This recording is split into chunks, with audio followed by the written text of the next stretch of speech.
Warning, everything in this video and on this channel is for educational purposes only. All content is intended for viewers 21 years of age or older. All acts are performed by professionals, and all people shown are 21 years of age or older. All acts are performed under the legal Chapter 67(8)(d) here in Nevada. Please do not attempt to recreate or reenact anything you see on this channel. Welcome back to From the Stash podcast, where we sit down with Thomas from Grandmaster Levels to talk about all things LED. Whether it's IPM or spectrum tuning, we get into it in this episode. But first, a word from our sponsors. This episode is brought to you by AC Infinity. Check out their all-in-one pH pen, which measures pH, EC, TDS, and temperature. The sensor probe is replaceable, and it comes with storage solution and calibration solutions. Click the link in the description section below so you can learn more about their all-in-one pH pen, and the discount code THESTASH15 works on both Amazon and their website, acinfinity.com. From the Stash Podcast. From the Stash Podcast, we are back, and we got a special guest this time, GML, Grandmaster Level. Welcome, man. Been around for a long time, been seeing you in the community, and now I'm seeing these lights taking over the game, dude, and it only made sense to have you on for a conversation. Well, thank you very much for having me today. Our pleasure. Dude, it's an honor. I think when it comes to LED technology, we've had Shane from Micro on.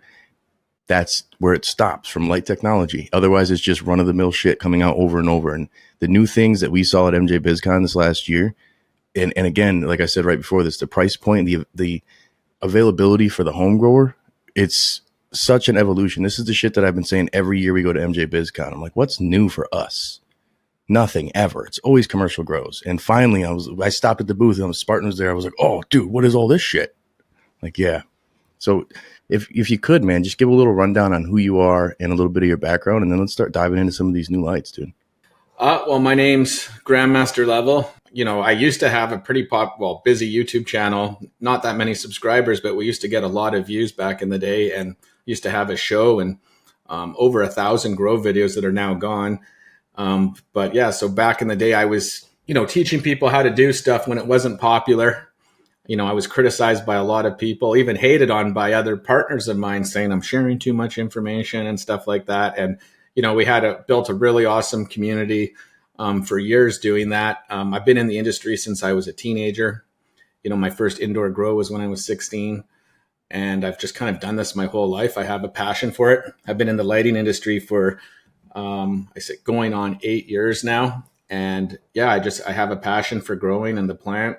I've seen a lot of people where it's really legitimately helped their cancer, including my cousin, who's almost very close to beating stage 4 liver cancer, which is almost, you don't really hear about that, about people beating that. Like my brother died from that, and so did my aunt. And, for him he had all these tumors all over his liver, and, he's down to 2 tumors that have gotten really small. So it's just pretty incredible seeing, it work. So definitely have a passion for the plant, have a passion for growing. Have a passion for innovation. My father was he was kind of like an inventor, not successful. Every project of his, he either got screwed over or it failed, but I guess I have it in my blood for innovating and creating things that aren't out there. And yeah, I just have a passion for it. And in the last couple of years, like when we launched Grandmaster LEDs, we made some critical mistakes by basically making the best lights in the world. When I say that, they're like super lights. So they're most expensive to manufacture. And we did this in a recession, when everything is like, people are struggling to survive. And it's like, that was one of the hugest mistakes that we made. And so when we saw that happen, we really struggled with that. And then I finally came out with the idea of coming out with like a cheaper light, like the Torch series. And it really, really changed things. And then we made a spectrum tuning light, and I have a cultivar that I've run close to 100 times. I know it sounds crazy, but for about a decade, I had multiple facilities, and we just monocropped it. So I have so much experience with it. And then I finally did a trial where we had 3 different, the same cut, but 3 different spectrums. And I saw 3 different results. Like I saw a bigger size flower, different trichome density, just everything. And that changed the direction of Grandmaster LEDs. That's where I said, okay, well, spectrum tuning truly is the future. And since then, I've just kind of gone really hard and tried to kind of push the limits of it. That's awesome, man. Yeah, you've been around forever, dude. And I remember you from 10 plus years ago. And, sorry to hear about your channel. I mean, I think that happened to a lot of us where our channel went down or had to take down videos for whatever reason, man. It's cool to see that you persevered and keep on going. And now you have your own lighting company and you're one of the best out there, if not the best out there. And I do want to dive into spectrum tuning here to begin, because I feel like this is something where people think that LEDs kind of started out with spectrum tuning with the blurple lights, right? And then they went away to full spectrum because the blurple lights, that spectrum tuning wasn't really optimal. But now we're going right back to doing spectrum tuning, and your lights have that ability. Can you talk to us a little bit about like your lights, how they have that ability, what kind of the optimal spectrum is for veg, flower, so on and so forth? Sure. So we have two different options too. So like originally we started with a 4-channel spectrum tuning light. And I actually can remember one night, the middle of the night, I woke up at like 4 o'clock in the morning and I jumped out of my bed. And I thought of the idea to make what's our Voyager and our, which is a 2-channel spectrum tuning light, which no one has ever done. And I remember thinking, oh man, how has this not been done yet? And it's basically like taking 2 lights in one, and one that's like extremely warm. So like the warmer you go is like a HBS, and the cooler you go is almost, I always refer as like a metal halide, but it's actually much bluer than that. So I kind of came up with an idea of doing that. And then like normally you have deep red and far red controlled independently, but I had the idea of putting it on the warm white channel and fixing it so it's at a safe level. So it doesn't matter what you could do, you could never hurt yourself. With other 4-channel spectrum tuning lights, there's definitely things you could do to hurt yourself by using too much far red or too much deep red. So it's almost like spectrum tuning simplified. And what I have discovered is to say that there's just to even think that there's one awesome spectrum that's the best, it's wrong, because there's different cultivars react differently from different spectrums, different food, just everything. So it's about really having that perfect balance and kind of taking control. I really truly believe if you're trying to find the true genetic potential, you're not doing it with one spectrum, because you have to test it under multiple. Like that one spectrum could be the best one for it, but you don't know unless you test it against something totally different. And so I think that vegging in blue is clearly ideal if you want to have the best type of stack, the shortest internode spacing, and limiting your stretch as much as possible. So we originally started with making our spectrum tuning lights. Well, it would have a warm white channel that's 2200 Kelvin and a cool white channel that's 9000 Kelvin. And a 9000 Kelvin has about, I'm just trying to think, it has about 36 to 37% blue. And the sun has anywhere from 25 to 30%, depending on where you are. So obviously the more blue, or having more blue than anyone's ever really used before than in metal halide, we're seeing just results that you've never really seen with tighter internode spacing. We have a company called Verde West, or there's a company called Verde West on Vancouver Island that they documented going from 2.5 inches to 1 inch, just doing like side by side. So like it's, I just really think that is what you should be doing in veg. Now, another thing is, especially for people that are tent growers, why I think spectrum tuning is so huge. A lot of times you're limited in height, and you see like, I've even seen like, I guess 6-foot tents are pretty common, but I think they can even be shorter than that. And it really limits how much room you have to grow. So I think being able to have control and use a bluer dominant spectrum while that stretch is happening, it's a game changer. It's just giving you that ability. Like I'm sure you guys know, how many times has it happened where your plants, you waited too long to flip, and now your plants, you're fighting it over, and it's just a disaster. So yeah, we're seeing that a warmer spectrum is really important for plants bulking up. So the ability to use a really warm spectrum, it's a game changer when it comes for yield. And we also noticed that like the plants just get like this, they seem greasy from it. When I was testing a couple different spectrums, and on one of the runs, we're just seeing that, hey, they're giving it this. Well, some plants are responding with this just being like greasy and stickier at an earlier time with it.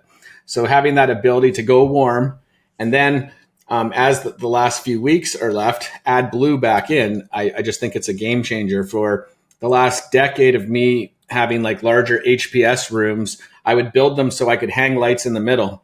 And for the last 3 weeks, we would add metal halides, and those rooms undisputably had the best color, adding that blue back in. And that was from a side, not perfectly uniform. When you have it in a light, that it's like it's checkered within it, so you can make that blue completely uniform and hit everywhere. So that's why I think it's just I think it's a game changer, and I think it's the future. And like when they first came out, it was like really expensive, but like spectrum tuning is now affordable. You can get a spectrum tuning light cheaper than a single channel light in a lot of different cases. So damn. See, that's where like when I first started, I started with the HPS and worked my way down to the CMH, ceramic metal halide. And then eventually my larger room, back when it was still trapper time, was HPS, CMH, HPS, CMH. It was checkered through the room. And it was very expensive to set that all up, to have all these different ballasts and all. It was just the day of saying the word ballast, even. It's crazy to me now. We're saying drivers. But it's to the point now where this is all built into one unit, and the affordability of this can be in your single tent. Is there a difference, have you noticed, with the rosin extraction? Because that seems to be where the people are going now more than ever. As we're evolving, they're growing trichomes and resin more than they're growing the biomass, so to speak. I'm still, as you see, a biomass guy. But that's where the light tuning, the spectrum tuning, are you noticing people being able to get better yields in terms of the extracts too, not just the flower? Yeah, absolutely. Like higher resin. Now I've been kind of bugging this one company because they've been doing a whole bunch of side-by-sides and they have all this lab work. They've just been completely slammed, but I'm hoping to soon get, because they've got just such awesome data where they've got like 20 crops with certain cultivars, and then they've switched over to spectrum tuning lights, and they've seen anywhere from like a 20% plus gain. Nothing lower than that in TH and terpenes, See, and this is where the argument of if it ain't broke, don't fix it. Well, now we're evolving and we're taking it to the next level. This is the same argument that people who are still saying HID is the only way to get the full expression of your plant. And maybe they're not wrong, because their cultivars in particular like the red a little more. They like the way that that's growing. So now I've been growing this headbanger from Karma Genetics forever. It's like I'm tied to that one. And now it's making me think like, well, maybe if the spectrum tuning, that stretch wouldn't be as dramatic, and I'd have the tighter node space, and I'd be able to get that yield that I've been looking for years while maintaining the quality. And I think that's the crop steering method of lights now versus just your feeding is becoming such a crazy thing for not just the commercial growers, but the home growers. Absolutely. Like I know a lot of people are stuck on HPS and they say you can't get as good of quality. And anyone that said that has never done an LED with a true HPS spectrum. People get confused. A lot of people advertise this is a full HPS replacement, but it replaces the same amount of light that a HPS has, but it's actually not the same temperature of light. So, the standard LEDs these days have about 20% blue, and some even higher, up to 24, 25%. Well, HPS have 4%. So it's just impossible to get those same results. I would challenge anybody that thinks that HPS is better. Well, use a LED that's got a real HPS spectrum, and then match the surface leaf temperature. That's another really important thing where people fail from when they're going from HPS to LED. A lot of times they just switch out their lights, and now they have an oversized air conditioner, and it's making it like when you have an AC turn on and off really fast, it just is going to have your temperature like on a chart going like crazy. So you're not going to have a stable surface leaf temperature. And I think it's really important. I know some of the first experiments that I did, including in the trailer that I'm at, I got a 1.5 ton AC, and I added 2 lights that were 660 watts. And I just didn't matter what I did. I either got it too hot or too cold. I couldn't optimize it. And it was like a real struggle. It's kind of a eye opener. It was an eye opener to me about how important it is. Because like when you can hold that, if you can hold that temperature within a few degrees, if something is sized properly, you're only going to have like a 3 degree swing, and that just allows you to do so much more. Like in vegetation, like I hate to go by ambient temperature always, because if you go by ambient temperature, it could be so different at one person's house to the other, depending on where their airflow, and the height of where it is. But surface leaf temperature, I think, should be the standard. So just I repeat this all the time, but it's like as soon as your AC kicks on, run in there and take the surface leaf temperature, or even if it's a tent, as soon as your kicks on to circulate everything, you know that that's the hottest point. Get those numbers, and then as soon as it turns off, you've got the coolest point. Take that from a successful room and then implement it into a new room if what you're doing, and you're going to get the same results. And I think that's extremely important. Yeah, that makes a lot of sense when you look at scalability too. A lot of these commercial grows, they think they can replicate everything MSO style, multi-state operators.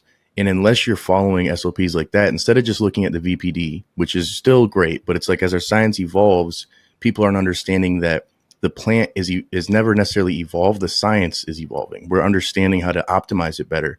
And that's never been something for me that I've looked at, is the surface leaf temperature. I know it's been a factor, but I'm always just the VPD, the ambient everything. And I think that's a great point, man. Well, VPD is also so important. It's crazy because I deal with a lot of old school growers that they're not on social media.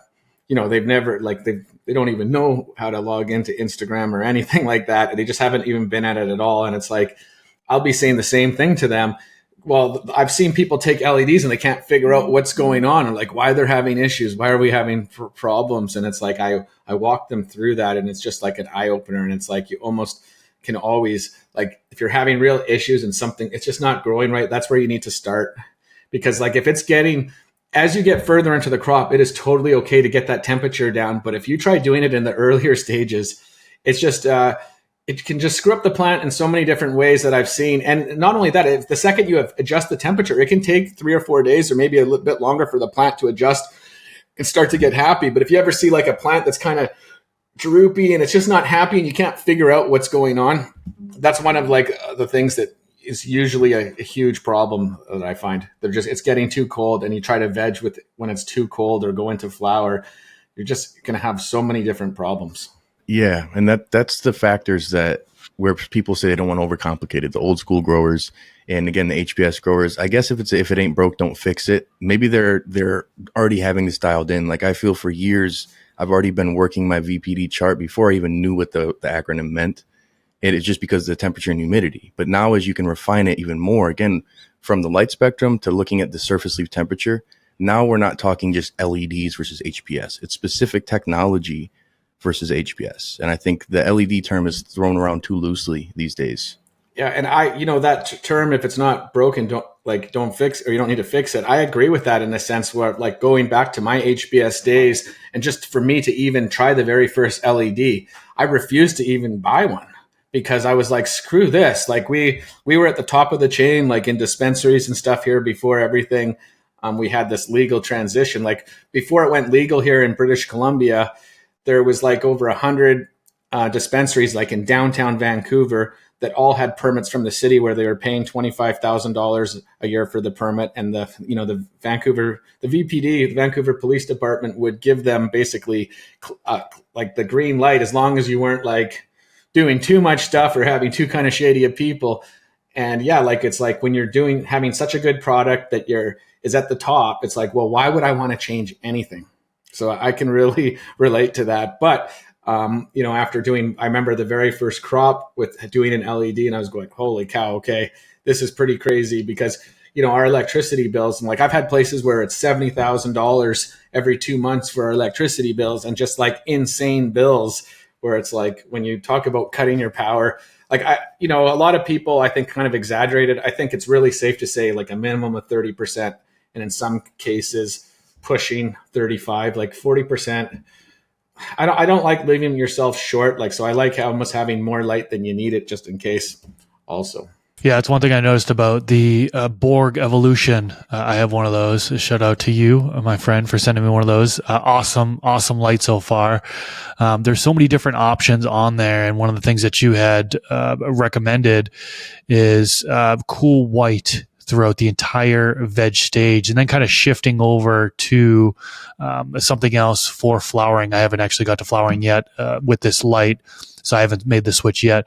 But very high wattage. You have way more wattage than you actually need, but you're running it at you're not running it at a full power 100%, right? You're running it at a lower wattage, which increases the lifespan of the fixture as well. So that's a benefit that I think a lot of people don't really catch on to. It's so deceiving, because you'll see so many people making comments, why do you need a 1500 watt light? Like, why do you like, and they're just criticizing it, but they don't realize that that extra wattage is for diversity. It's just like any other light. There's no real reason to go over 750 watts in a 5x5 space, let's just say, or even in a 4x4. It's like sometimes hard to push it 600. Like I see people that have Borgs for every 4x4, and it's challenging for them to even get it up to 700 watts, like especially when you have them in a group of them right next to each other. You get a bit of overlapping, and the only time you have any type of droppage is where there's a wall.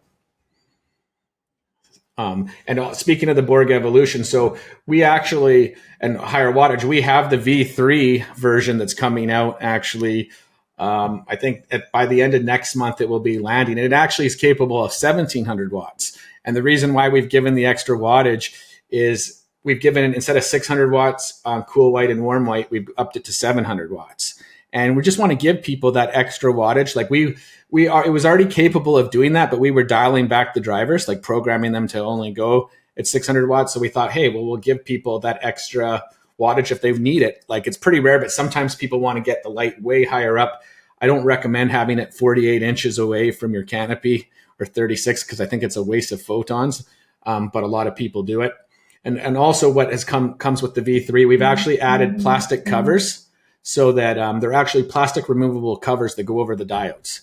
And so if somebody like a lot of people like it for cleaning, like we don't like people like wiping down diodes that even though they have a silicone coat, you don't really want to be making contact. So there is, like, if you're going to clean a regular light without a cover like that, we recommend just spraying like a soapy water and then rinsing it off. But this giving the plastic covers, it gives you the ability for people to wipe them down if they want, or remove them if they don't want, because you are losing about 4% light through it. Like same with like optics or anything like that, you are going to lose light. But the other really big perk about it is it's gone from 9,000 Kelvin to 18,000 Kelvin, which has really pushed the limits of it, literally doubling the amount of spectrums that you can do. It's going to push the limits of how much blue you can do. And like, without question, you're going to have tighter internode spacing. And you can just do so much more. You can do everything that the previous version can, but technically you can do double the spectrums because it's now opened up instead of from 9,000 to 18,000. And we worked with developing the diode actually with it and did a bunch of different testing. Well, when I say develop, a lot of people say they helped develop it. We're working with the company that made the diodes, and we tested them out and finally achieved to be able to get one that was get it up to 18,000 Kelvin. And that was from using ones between 15,000 Kelvin and 20,000 Kelvin. Amazing. When we were at MJ BizCon, speaking of spectrum, you had a poster, or you had something that was discussing the idea of spectrum and IPM and pest the UVC management lights. Yes. Can you that touch one on, had us blown away. I was like, can you talk a little bit about that in regards to how you can make that work? Yes. So it's using UVC, and this was like we were on a really long mission to bring this. Like, we're still working on it and to get it approved in Canada. Actually, we're just partnered with a university back east that's helping us because it's just challenging with Health Canada. But in the USA, yes, we have it, and I actually think it's like under canopy lighting in a sense, where people don't believe in it. But it's really a big game changer, and it catches on, or it's catching on, and it's becoming more and more popular. I see it as basically one of the biggest advantages ever. I don't ever the only thing that I really kind of like to advertise that it can, in most cases, eradicate is thrips. But it's such an advantage on whatever shows up. You're going to have, it's going to slow down the spread of anything, and also make it, like, after they've been exposed to it for like a week, make it like 10 times easier. We've done trials where, we're introducing hundreds of mites and we can't beat them, but after exposing them for a week to the light and then spraying one spray with Los Alamos plant therapy, we could wipe them out. And that's not normal, like being able to really wipe something out after 1 week. And the same with like thrips. When we first, it was an accident how we, there's a lot of bad data and bad research saying that you can't use it. And I was kind of following those guidelines. And it was only by an accident with a timer failing that we really discovered a couple different things. And, I had decided to, experiment saying, hey, let's try to stress the plant out with UVC. We know UVB is much stronger than UVA and stresses it out. And we know UVC causes cancer. and it can break down plastic. It can break down anything if you put it close enough and long enough. And that's where, 6 days later, all of a sudden, there were no thrips in the rim. And it was just, that's where we're like, oh my goodness, we're really onto something. There's so many species of thrips, but like for the Western flower thrip, that's one of the most common ones. It seems extremely effective. Like out of thousands of people now using it, there's maybe 3 or 4 reports where someone was saying, hey, this isn't working, or complaining about it, or maybe even half a dozen. In a lot of cases, they weren't having full protection. So like if you have them on 2 tents and then you don't have them on the other 2 tents that are next to it, well, they're just going to go and come back. So it's really a matter to get the true efficacy, you want everywhere covered. There is also people have to be careful with it too. Like as we're evolving, we can see certain cultivars can take more UVC than others. And they're definitely, the smaller the plant is, the more you have to be cautious with it, because like a plant with minimal roots can get totally burnt by it. Like I've seen a couple people that weren't paying attention to anything and just put little plants in and put 15 minutes at night, and they really stressed their plants out. And the plants can grow out of it in about a week if they even have damage like that. But I really think that, I think it's going to evolve. Like I'm sure people are going to use, like it already has passed the point of stuff that we've done. People have taken our lights and tried different treatments. And I've had people report that they've beaten spider mites. Where in cases where I can't, but they were using it, 3 times longer than I was. And they were, and some plants can take it. A lot of times even you can get a little bit of burning underneath, but the trade-off of having a little burning on a few buds to actually have that protection, it's a no-brainer. Growers who are looking for that secret sauce usually are just missing something from their garden. And to help with that, we bring you the Stash Blend Premium Plant Additive. Stash Blend brings beneficial bacteria, silicon, seaweed, humic acid, and has enough macronutrition to help lower the dosages of your base feed too. Unleash your plant's true potential with Stash Blend Premium Plant Additive. Available at Growers House. Can you touch on what exactly is it about the spectrum UVC that does it? Is it is it deteriorating the cells if it's cancer causing? Yeah, well, UVC itself, it's very harmful. You don't actually have it in sunlight. So first of all, you don't I think people are some people get confused about it. It's not in sunlight, and it's dangerous. It's used in so many different things for disinfecting things. Like they'll put them in ventilation, and you have all different types of UVC light. So it's just really the wavelength that is harmful. Now, I remember having a timer fail and being right next to the light and realizing it's on and going, oh shit. I've had different things like that happen. And we've made it so that if you have a timer failure, that it can't stay on.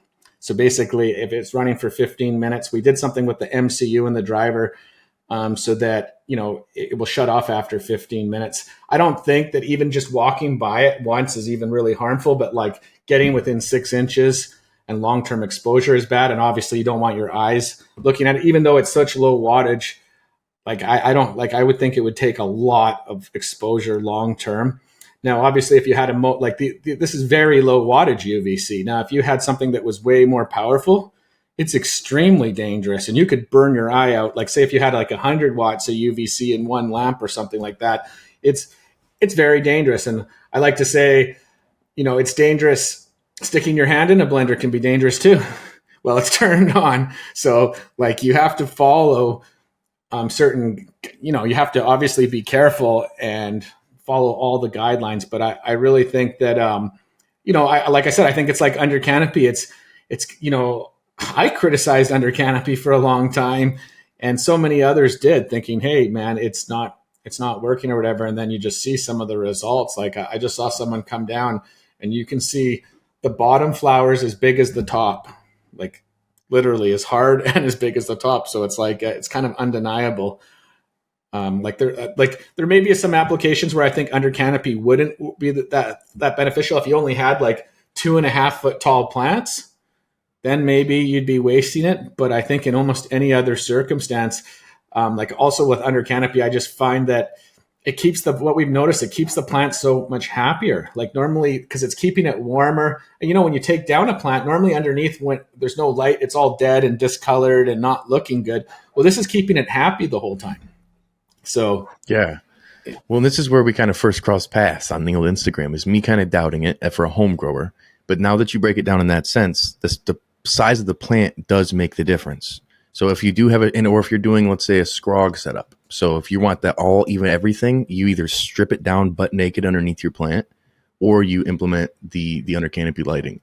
Now, the argument of the 30% difference, have you seen this at home? Like people say that, I've seen that number thrown around more, 30% increase.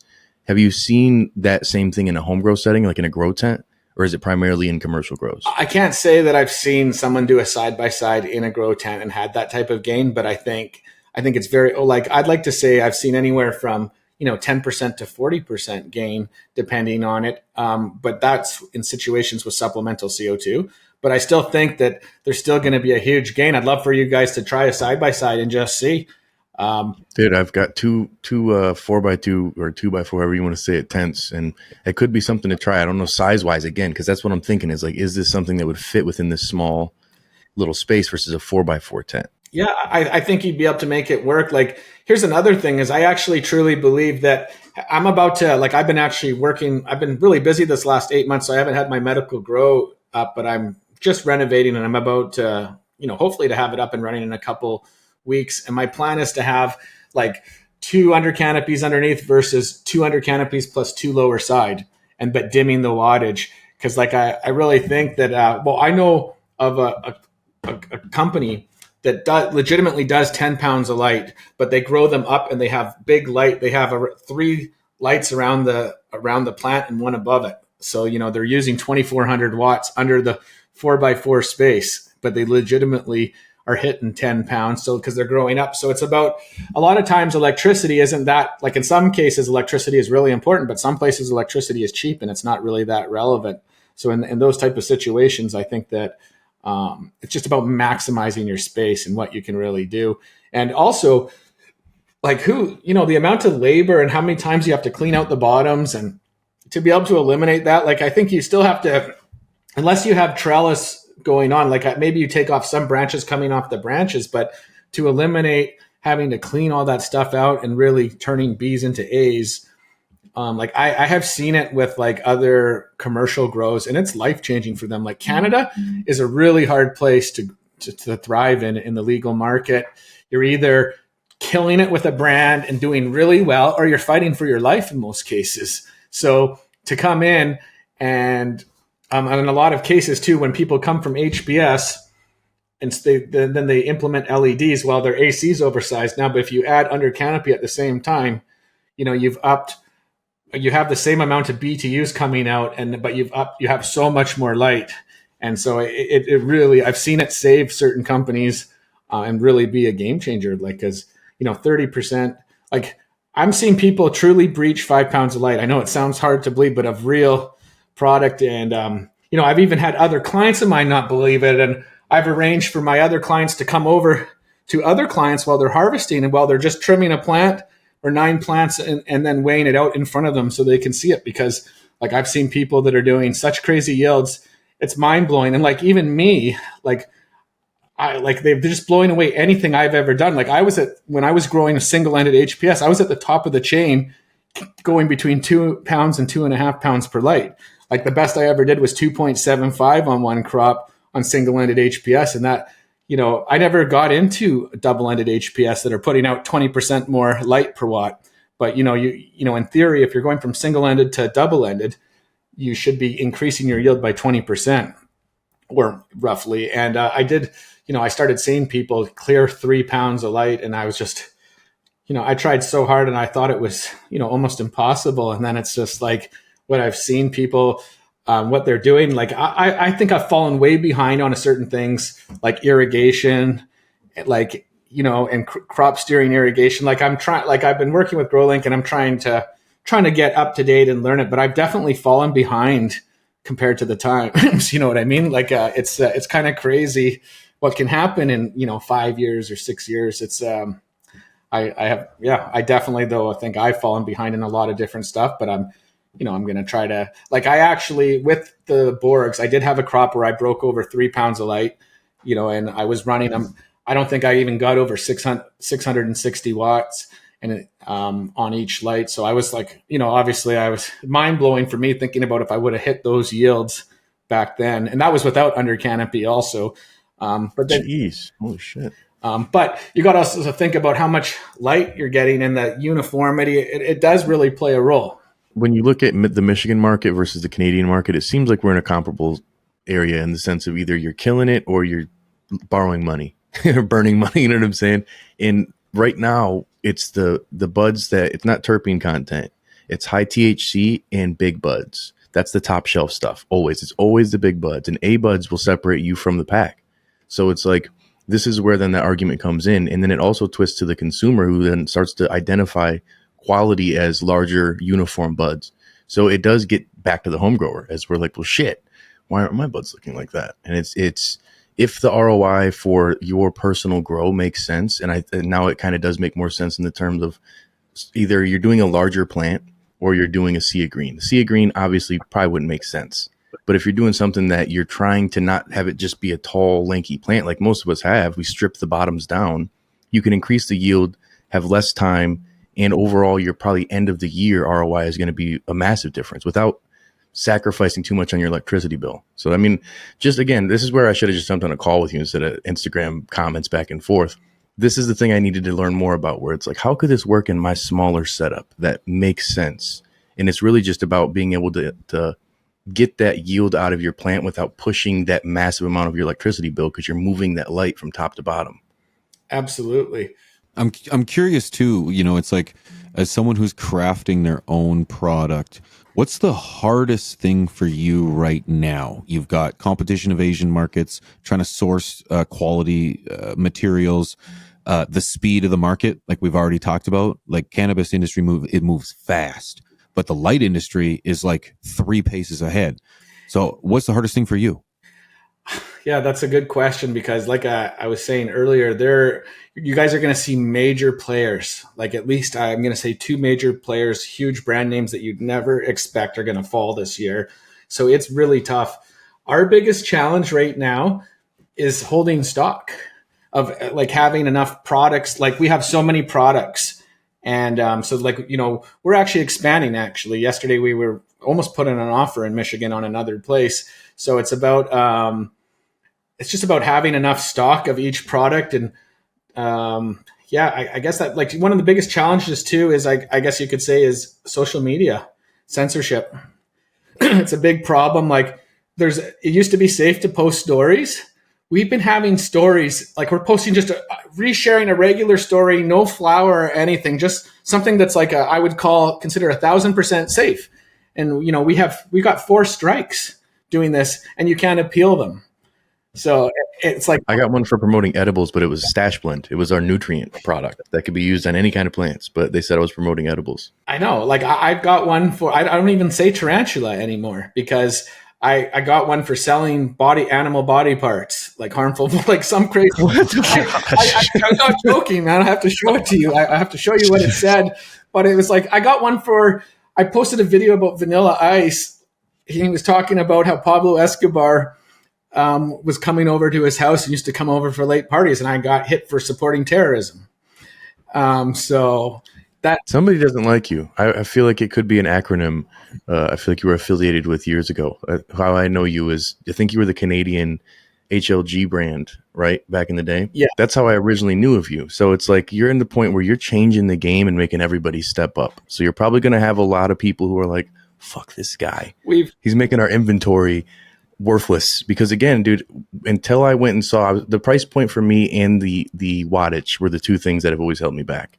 But again, understanding and educating myself on this isn't just what it is, and I'm never going to use this light at this intensity. And if I am, I'm supplementing CO2, I'm crop steering, and I'm kind of cash cropping at that point. So it's great that you have the availability for home growers, small hobbyists, all the way to someone who's really pushing it. But the ignorance of most consumers, myself included, that scared me away. Sticker price scared me away. Coming to MJ BizCon and seeing these price points changing, it's introducing me to the upper echelon of lighting without that sticker shock that gets you, Yeah. Another thing is about being efficient. Like I think that we have a competitive edge. My background and everything I'm doing, like I've taken a lot of facilities over 24 where we're buying a property, setting everything up, and having hundreds of thousands of dollars of debt, and then taking it out of debt and bringing it to profit. I've done that a lot of times. Like I've had ones that are challenging that have taken us a few years.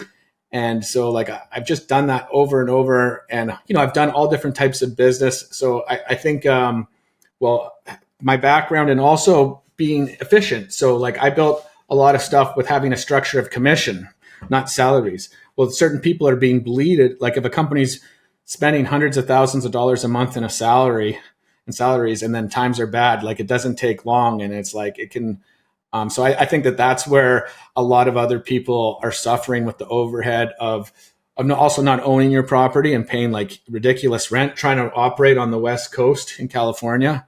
Like I see people paying $30,000 or $25,000 a month for their buildings and stuff like that, where, like we were just looking at a place. It was a shame. It was 28,000 square feet in Michigan for $249,000. And we would have bought it, except for like, I was ready to buy this place. I'm glad I didn't fly out there for it. Anyways, but the owner wanted to rent out a big portion of it for $500 a month for 5 years. So we're like, you got to be kidding. What a weird contingency. Yeah, but we own a place, and we don't have rent, and like I'm going to be building a place on my own property, so that's like a huge, massive shop that I own, and I'm not having to worry about that overhead. And I think stuff like that, or not having them, we don't have massive staff or anything like that. We're trying to be as like efficient as possible, and like I said, work on a commission structure. And yeah, I think those are some of the biggest challenges, basically. Well, for other people, and like I said, for us, it's more about, we have a lot of we have like stock from like just discontinuing products and getting all the stuff that's selling, because not every idea I had was a great idea. Like I said, our Vulcan Nitro, our board style lights were one of the worst ideas I had. Well, like it's a super light, but it's incredible. And it's the most efficient full spectrum light in the world, but it's just too expensive, and people want affordability. And if people are going to spend that much, why wouldn't they already get something spectrum tuning? Like, why do you want to spend a whole lot of money to get an efficient one channel light when for the same price, you could get something that does, or even cheaper, that does more. Another big thing is I was so married and brainwashed to Samsung, thinking Samsung, like I remember 301.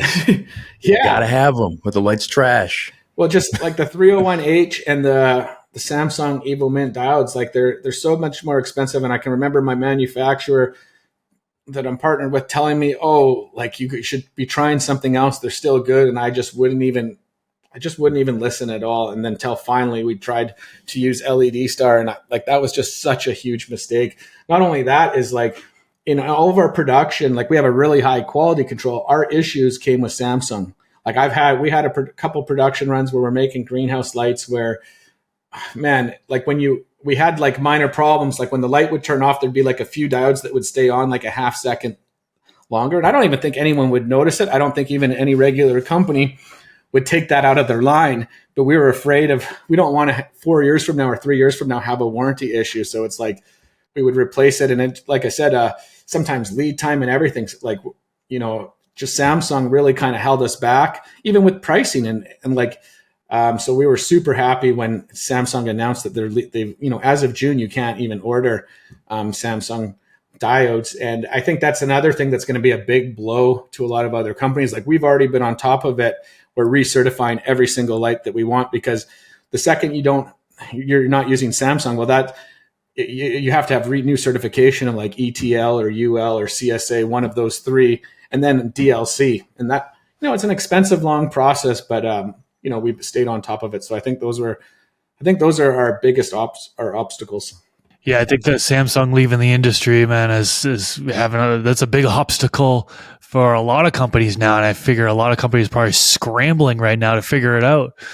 And I know the industry, people say it's on the up and up, but I think it's kind of going down on a downward trend right now. It's always up and down. But I think this year in particular is taking a hit so far. I think a lot of it is the tariffs and the scare of it for a lot of people, because everything's imported from China. But then with Samsung announcing that they're leaving the industry, I do think that had a lot of people thinking, oh, well, the quality is going to go. But I look at Samsung, the name Samsung is just like Amrei for organic, or just like certain marketing buzzwords, you know what I'm saying? That it doesn't mean the quality just because that brand is there. Samsung is working with everybody.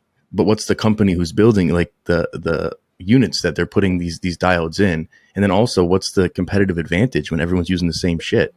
Yeah, the LED star are honestly like indestructible to us. We have literally had so minimal on it. It's like incredible just how well they work. Like I said, I wish I could have, I think that I would be in a completely different position if I would have started using them and starting earlier by using their diodes. I think that's where the uniqueness of your brand, man, not to blow smoke up your ass, but it's the innovation. It's really where, and I think that's where you get, it's your dad's genes, man. It to be able to, have a couple things that maybe didn't take off as well as you expected to, but now I think there's going to be more people copying what you're doing because it's going to be a new norm with the evolution of cultivar science and terpene science, and to be able to get these different expressions. People are going to want more control on these things, especially in the commercial grows that are going to start having this as a marketing point where THC is not the main factor.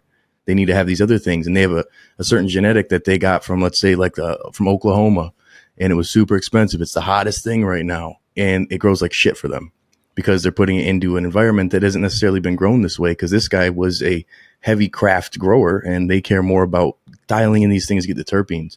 What would be the biggest hurdle for a grow then who's trying to transition into this? Would it be, they have to relearn how to grow the plants because they're just turning these lights on?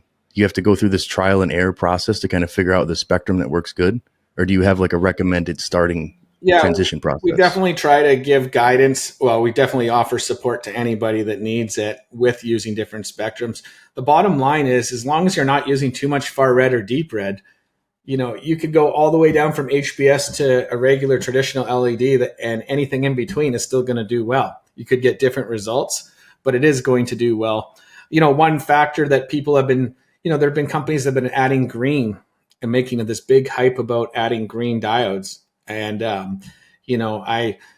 I've done research about it, and I have found zero evidence, like not even 1% of anything saying that, using going from 40% green to 44% green is more beneficial.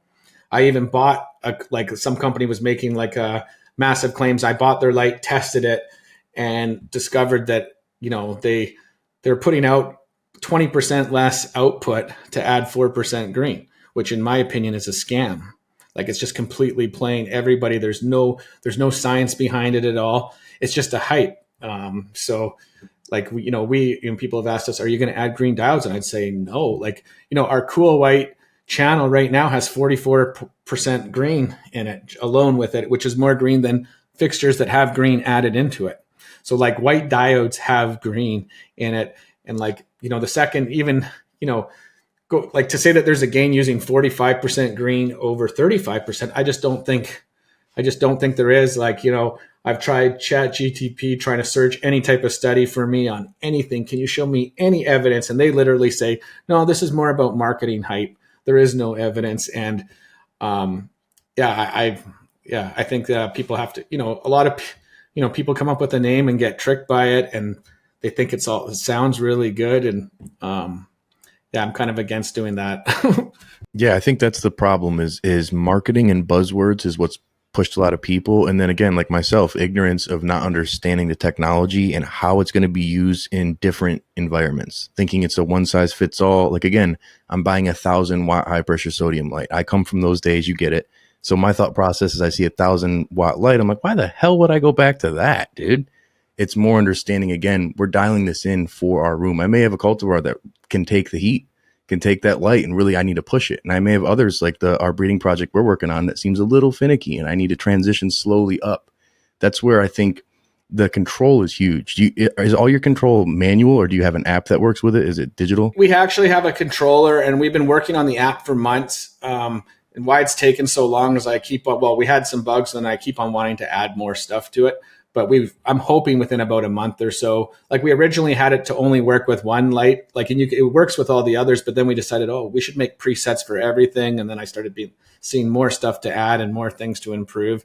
And I'm just like, we're already spending this much. We might as well. I don't want to do something and then be like, I want to change it or have to Yeah, keep on constant adding on. updates. Yeah, like constantly like that. So I think, I think having, so we definitely have control of it. We don't have the app yet, but it's definitely coming. You know, a lot of people don't, I think P probably could speak for that too, don't want more apps. But when it comes to refining the technology as much as like to dial things in, I do like the digital aspect of things. That would definitely be huge. That makes things, again, it's approachable for us dumb folk who are like, oh, too high, this is too much, it's too high tech. And then you get into it and you're like, oh, wow, this is just optimized actually for anybody. As long as I know what my parameters are, it's easy to understand it. It's so nice to be in the room and have your phone and be able to just dial things down real quick so it's not bright on your eyes. Dude, it's huge to be upstairs and get a notification that something isn't right. And I'm just like, oh, change this. That's very nice. That's huge, But I think with lighting, following an SOP that you already use could help you, but then understanding this new technology and understanding the cultivars. We're not all monocropping. Myself, I keep 1 or 2 genetics forever, but I'm dumb enough that I'll keep throwing a million more in there, and everything grows different, eats different, lights need different. So to be able to dial these things in, that's where I think the future is going to go. This green lighting shit, I feel, is marketing, but it's the masses of people not understanding why they need the technology is the biggest issue. Absolutely. Like I also think that like spectrum tuning, there's a lot of lights that they change the spectrum tuning, but it's such a minimal amount. Like to have real spectrum tuning, you need to have a cool and a warm. So I was going to I had the idea of just having one white channel and then giving you the parameters to be able to adjust like different wavelengths, like the blue, red, and far red. And then I realized that, my original thought was like, well, I'll save people from being able to make any mistakes or do something bad. But then it's like, you're just losing so much by not having it. So it's really about, that's kind of how I feel like having those options there. Like I said, to find the true genetic potential, I really feel like even if you just test 2 different spectrums that are way different, a lot of companies have gone with a bluer spectrum. And I think it's actually, the spectrum works great for lots of people, but I think it's more a finishing spectrum. I think people do it for efficiency, because when you go, the bluer you go, like the cooler you go, the more efficient it is. The warmer you go, the less efficient it is. And a lot of people are, back when I got into this, it was an efficiency war originally. Even when I launched, like we came out and made the most efficient in the world, which was a mistake. Like diversity and quality is more important than efficiency. Efficiency numbers were so low. And the second you get up to 2.6 and 2.7 micromoles per joule, it's like you have enough to do stupid yields. A lot of people too, when they look at an efficacy of one of our spectrum tuning lights, it will look lower on paper than it really is, because they're taking it and pinning the thing to full power and then doing the test. Well, no one's ever running it at full power. So if you're running each channel at half or like a lower percentage and only using 700 watts, it's actually a lot higher also. Yeah, and that was, RIP, Chilled Tech. They had the S3 Ultra, X3 Ultra. And I remember they sent me that, and it was like a $2,000 light. And yes, still to this day, still use it, still have it in a tent, but it wasn't approachable for most people. And I've never gone past 50% strength, ever. So it was one of those deals where it's like, for someone, it's going to be useful, but the masses of people, the application just isn't realistic. So I could see where the thought process is make it bigger, better, as cool as you can. But then at the same time, the application and approachability for the home grower and the commercial grow, because I believe your lights can be in commercial grows too. Yeah. Oh, absolutely. They're more in commercial than they are intense. We've actually designed tent lights. So we have lights that are designed specifically for a tent with a special diode configuration that gives the best uniformity by far. So basically you're getting the same in the very far corner or within 100 ppfd from the middle to the corner. And that, that's a lot of people have been asking us, oh, can you make that spectrum tuning? Because it would be the ultimate for tent growers. You got this perfect uniformity that goes all into it, and then making it spectrum tuning. And like eventually we are going to, I would say maybe in December or something like that, we'll start working on it. We've been working on a UVB, UVA add-on where it can control them both independently. So you can match the levels of the sun, like it's going to be the Tarantula UV. And basically we've had a lot of challenges, like building it, like just keeping it cool enough. And actually to go back to the under canopy, like I know an under canopy light, it's just a single channel light, but we really worked hard on it, like and designed 4 different models before getting to it. I basically like I dissected anybody that I thought was considered a competitor, and we saw some massive problems with some of them in aluminum housings. And one of the biggest problems which would be a freak accident, but if someone was holding on to it and that driver failed, you could get a really bad shock. And this is with some of the units that are out there, and people aren't even aware of this. And it's the chances of being holding on to it while the driver is failing is very, very small. But I did not like the idea of the liability of that. So when we finally saw that, and we figured out a different way to kind of protect it, almost like a double ground. And then we started failing like EMC testing, and it took us 4 times before to make sure, or to be able to pass that testing. So like a lot really went into it. Yeah, electrocuting your customers isn't the greatest look for business. No. I kind of agree. I'm That's curious. the opposite of good marketing. Yeah. Oh, shit. hey, no publicity is bad publicity, they say. I'm curious, what does the future look like for GML? You're talking about apps, spectrum tuning for home growers, working on UVB, UVC. What's the future look like for you guys? Well, to be quite honest, I've been working on nutrients for over 7 years, and we actually have them landed in Canada now.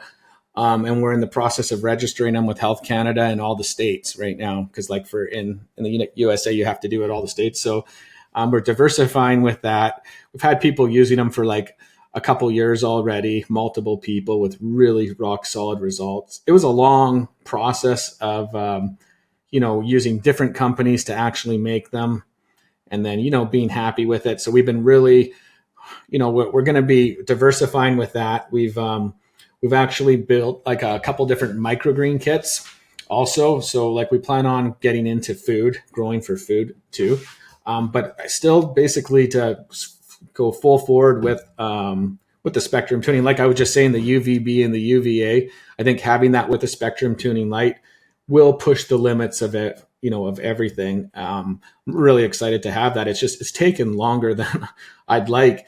Like a lot of times too, with UVB, people have fixtures that are UVB and UVA, but they don't disclose what percentage of UVB it is because it's so minimal.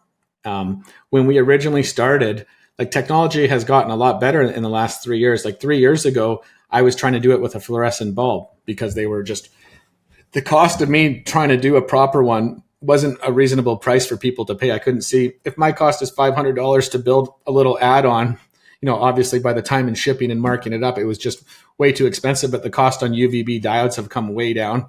So it's really important for us. Like I said, we've been taking our sweet time. I think we made maybe 5 different prototypes at this point, and we're still not happy with the temperature on the UVB. That having full diversity is kind of what I think the future is for us. Like we're going to push forward with that, getting into microgreens, into growing food.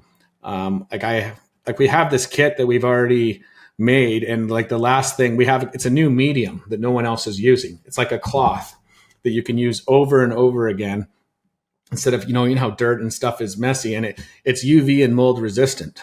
And one of the biggest things with microgreens is mold. So we're kind of pushing that forward, and it's just been a lot of work, basically. But yeah, I think just diversifying and having, getting into food, I think is important. Like I wanted to be able to, when people are getting it, like the price of seeds, I just wasn't very happy with.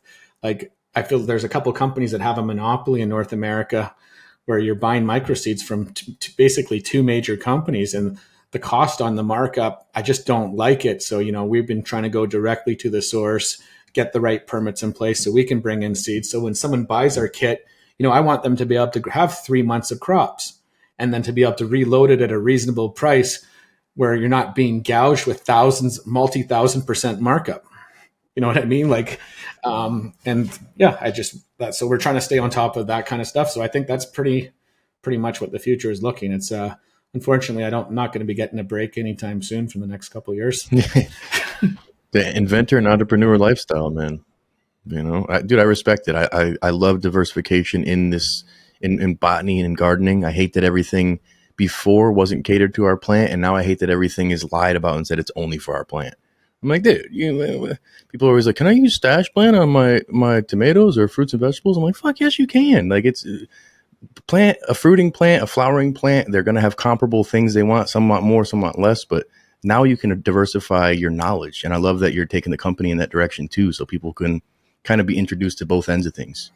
Absolutely. Like we've had a lot of, we actually caught a very big break early on in the company, but we had a large company from Dubai that had us design lights for them, just custom lights for it was just like over 1 million square feet of just microgreens. And so we can see that is, being involved in food is the future. Massively. I'd always loved the idea of getting one day involved in seeds, like growing seeds. Like I have zero experience with it though. That's the problem. Like I'm basically like a completely rookie. Like obviously I know my basics, but I see how much autos have evolved, and I know a lot of people really try to criticize autos, and it's like, I think that there is a time and place for them. I don't think necessarily indoor is the best place to be growing autos, but I think outdoors, like in places like Canada, there's tons of places that they don't have time to finish a crop. So to be able to get something like a decent product and that they're evolving, it's something I would love to get into one day, into breeding, but I don't know when I'll ever find time. Maybe with just my own little medical, just even with autos, I thought it's just really cool. Like they've evolved so much. They're only going to just keep on evolving. It'd be kind of cool to get into that one day. Well, dude, you've got the brand that you could easily bring on somebody who's a real partner and a quality person to help you with it. And you're overseeing the quality and knowing how it works and having your technology help power it. So I think it's awesome, man, to be able to have the full circle all come together, starting from 16 to now, and having this, that you're taking the invention mentality from your dad, putting it into your passion and profession. Like, it's admirable, man. It's really cool. I really like it. And I think the fact that people who are listening and watching can see past just the light technology and know even where they're giving their money to for a brand. For me, that's always a big thing too. Like, I hate when I feel like I'm doing right, and then I'm like, damn, they're also pieces of shit.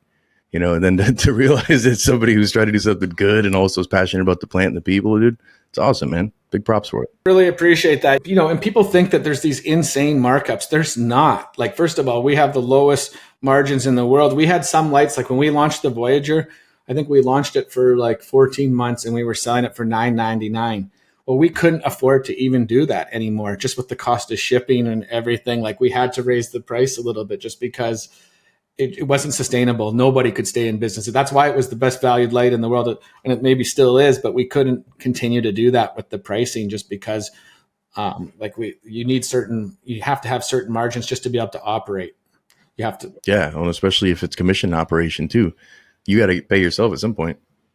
There's that part. That's the tough part of trying to be an innovator and also an entrepreneur. Being able to put out new technology. You can either slap some green in it and say it's good to go and try to make an extra buck, or do something that pushes the plant to the next level. And sometimes, because the masses aren't doing it, it's not mass produced and the cost just isn't there.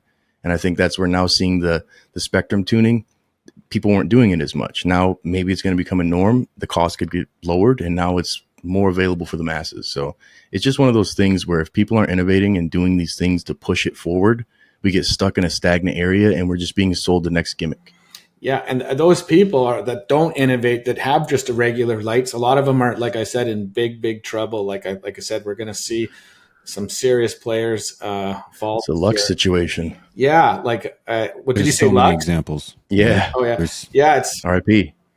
Yeah, we've seen in the time. I'm sure you've seen at the time of starting our journey to now. There's been so many brands that we thought were the big dogs that are becoming obsolete. Some that you're probably very familiar with. And they were the guys, and now people are like, you use that? That's fucking old school. Times have changed. Boards? It is. Well, it really is changing. Like I said, why would someone want a light with 3,000 diodes that's single channel when you can, for the same price, get a 4-channel that's got 5,000 diodes? Like, you know what I mean? And like, it's tough, and I can guarantee that's definitely put a lot of pressure on other people. But the one beautiful thing about that is it pushes other people to innovate too. And it's like, the more options there are, the more things evolve, the prices come down, and in the end, it's better for consumers. Exactly, man. Keep your foot on their neck, dude, because it's been very helpful for all of us. Everybody who grows, everybody who wants new technology. There's not many people who are willing to push the barrier, and there's some in the nutrient side, genetic side. I'm glad to see there's some in lighting too. It's kind of incredible too about that, because we've done so much R&D, and when you're looking at everybody's nutrients, almost everybody has the same thing. Everybody's got the same calcium nitrate, like 1400 or 1500. And so everybody's using the same that. And then when you look at their bloom bases in the salt nutrients, everybody's using the same stuff. It's just different ratios. And like on a lot of different side-by-sides, I tried all different types of ratios in vegetation and flower, and I could not even see a difference. Because my theory is, it's like, especially in cocoa, after you've had a couple feedings, it's available for the plant and it starts building up. So it's there for the plant to eat. Anyways, it's pretty incredible. It was really like, as us building all our different feeding schedules and programs, we had to do all different types of R&D and all different types of things. So it was kind of really eye-opening to see how much smoke is really out there. You know what I mean? Or like, a lot of nutrients are very, very similar. Like, we've analyzed them all. Anybody that's got any skin in the game, we've analyzed them just to see. Yeah, dude. When people ask me what nutrients to get, I'm like, well, what bottle of water are you into? Yeah. Because it's the program or the formula. It's how they tell you to use it. It's usually the consulting that goes behind it. That's why some won't name brands, but that's why some brands have taken over the commercial market, because the consulting, not necessarily the product itself. I think that's where things are changing more and more, and people are understanding that the science is starting to back the claims, or new claims that aren't bro science are starting to throw away the old shit that people are wasting tons of money on, just paying for marketing gimmicks. If somebody wanted to reach out, GML, get a hold of you, get a hold of your products, where would they do that, and how can they get in contact? Well, the Grandmaster YouTube channel, I plan on in a couple of weeks kind of refiring it back up, but either that or on Instagram, or thomas@gmlarmy.com. We're pretty easy to get a hold of. We're very responsive, and yeah, we'd be happy to hear from anybody. I love it. Yeah, dude. man. I appreciate you coming on the show, dude. It was an eye-opening one. It was really great to understand more of the technology shit that I wasn't sure on, that you've seen me doubting, and now I'm like, fuck, dude, I need to get this in my grow. So yeah, that's why I love this show, man. When the call dropped out for a minute, the people may not have heard it. I was sitting here rambling on. Pete's like, you continuing the show? I was like, no, dude, my mind's racing. I'm thinking of all these different things. So I think maybe, if you're in Vegas, we can link up, potentially do a part 2 eventually. It'd be awesome. Yeah. Well, like I said, we've been working on lots of stuff. I'd love to give you guys some updates once we've done some more side-by-sides, and maybe you guys can even do some side-by-sides, or if you guys want to try some spectrum tuning side-by-sides or whatever, just let me know. Dude, I'd totally be down, man. I was just telling Chris, I was like, can you do it so we can get some documentation of our genetics using that? So totally down, man. I really think it's great innovation, and we'll chat more post-show, but again, appreciate you coming on, man. Appreciate Thanks you guys so much. having me. Yeah, so from the stash, I'm Rob. That's Pigeons. Mr. Grow It. We'll see you guys next time. Thanks. Peace.